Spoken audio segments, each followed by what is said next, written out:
Halo FIFA Lovers, berjumpa lagi FIFA Entertainment. Kali ini kita akan menceritakan alur cerita yang lagi viral, yaitu film KKN Desa Penari. Film ini merupakan sebuah film horor yang diangkat dari kisah nyata 6 mahasiswa yang diteror dengan kejadian mistis di sebuah desa terpencil.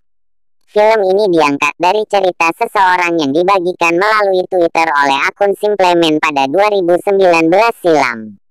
Film yang disutradari Awi Suryadi ini digarap rumah produksi MD Pictures, berkolaborasi dengan Manoj Punjabi sebagai produser, dan Wahyu Fajar Nugraha.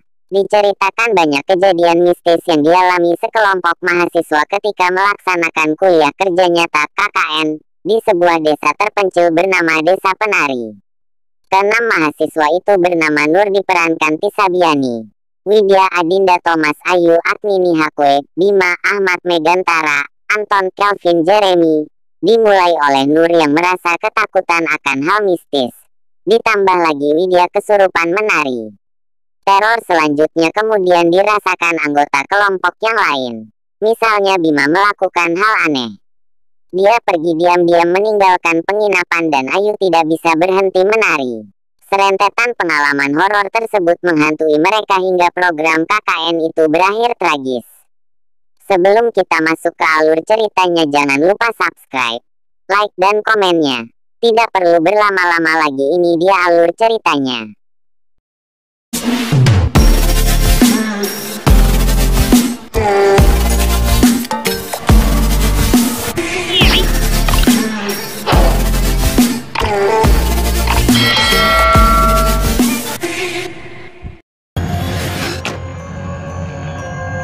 Film ini menceritakan tentang 6 mahasiswa yang tengah akan menjalankan proker KKN mereka.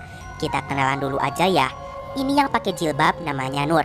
Ini Ayu, Widya, Bima, Anton, dan juga Wahyu.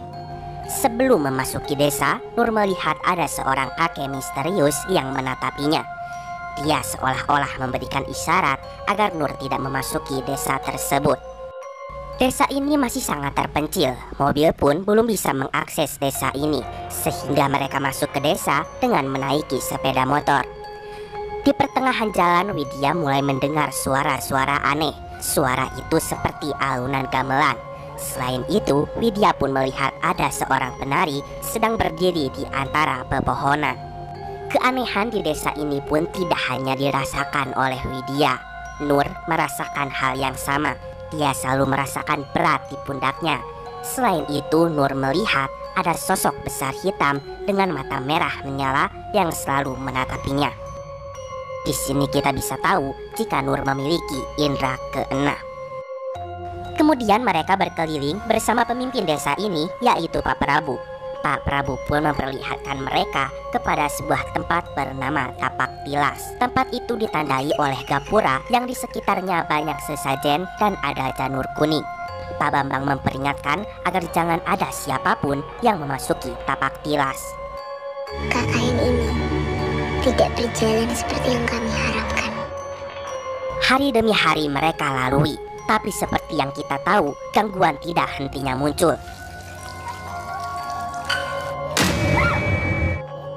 Ternyata setelah diterawang oleh Mbah Buyut, sesepuh di desa ini, Nur dan Widya memiliki darah hangat, darah yang sangat disukai oleh para kaum jin. Hal ini dibuktikan dengan mereka yang merasakan kopi hitam pekat itu sangat manis. Padahal jika orang-orang normal merasa kopi itu sangat pahit, bahkan seperti jamu. Tanpa mereka sadari, ada sosok gaib bernama Badarawuhi yang sedang mencari mangsa.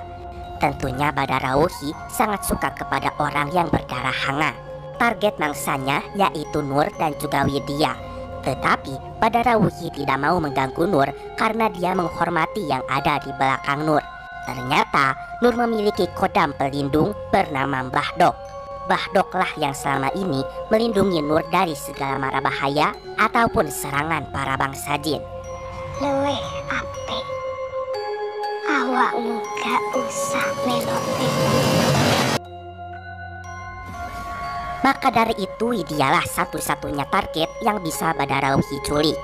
Di samping itu ternyata diam-diam Bima menyukai Widya.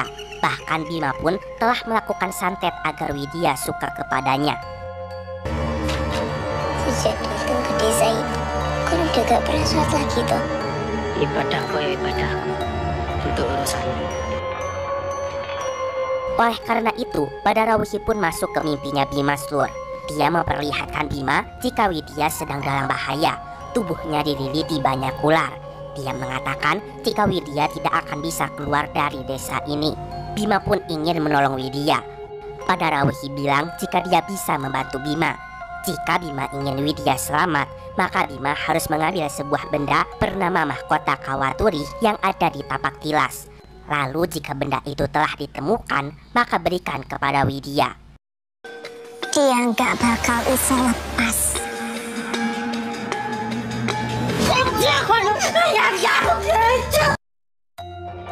Singkat cerita, Bima pun nekat memasuki tapak tilas untuk mengambil mahkota Kawaturi. Dia pun meminta tolong kepada Ayu untuk memberikan Kawaturi ini kepada Widya. Tetapi Ayu yang sebenarnya suka kepada Bima tidak menjalankan amanah yang telah Bima perintahkan. Mahkota Kawaturi itu malah dia simpan dan tidak diberikan kepada Widya. Ayu beralasan jika Kawaturi itu hilang. Hal ini membuat Bima marah dan kecewa kepada Ayu. Namun tak lama dari itu, Ayu pun didatangi oleh Badarawuhi. Badarawuhi mengatakan jika dia bisa membantu, dia bisa membuat Bima jatuh hati kepadanya. Maka Badarawuhi pun memberikan selendang hijau kepada Ayu. Ini selendang bukan sembarang selendang. Selendang ini mampu memikat siapapun yang kita inginkan.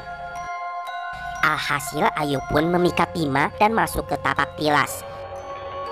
Di sana terjadilah perkepoyan duniawi di antara mereka berdua. Namun Bima tidak sadar saat adegan ini tengah berlangsung. Bima sudah melakukan perjanjian dengan Badarawuhi agar Widya selamat. Akibatnya, setiap malam Bima harus ke tapak tilas dan bersetubuh dengan Badarawuhi. Di suatu malam, Widya pun mengikuti Bima ke tapak tilas. Dia terkejut melihat Bima sedang berendam bersama ribuan ekor ular. Dan katanya semua ular itu asli Slur. Awas Slur, itu di kaki ada apaan tuh? Ketika sedang mengintip, Widya pun terciduk oleh Badarawuhi dan masuk ke alam gaib, di mana dia menyaksikan sendiri Ayu dipaksa menari erotis untuk menghibur para memedi penunggu hutan yang berwajah buruk rupa. Ternyata Ayu kini menjadi Dau alias budak penari Badarawuhi. Sekarang Ayu akan menggantikan Badarawuhi menari untuk menghibur para warga-warga di desa penari. Dalam mengatasi masalah ini, mereka pun meminta pertolongan kepada seorang dukun sekaligus sesepuh di desa ini, yaitu Mbah Buyut. Mbah Buyut mampu berubah wujud menjadi bentuk anjing, sampai bisa menemukan Widya di desa penari. Widya sangat ingin menolong Ayu, tetapi dia tidak bisa. Lalu Widya menghampiri anjing itu, kemudian pergi dari sana mengikuti jejak Mbah Buyut. Sementara Ayu terjebak dan akan terus menari setapak demi setapak di desa penari. Perbuatan Ayu dan Bima kemudian dijadikan dalih bagi Badarawuhi untuk menuntut tumbal dengan tuduhan bahwa kedua mahasiswa itu telah melanggar larangan dan menodai tempat suci. Seperti yang kita tahu, Bima melakukan santet di desa ini, sedangkan Ayu melakukan aham-aham di desa ini. Akibatnya Sukma, Ayu dan Bima pun terjebak di alam gaib. 4 hari setelah teman-temannya pulang dari desa itu, Bima pun meninggal. Sedangkan Ayu 3 bulan setelahnya.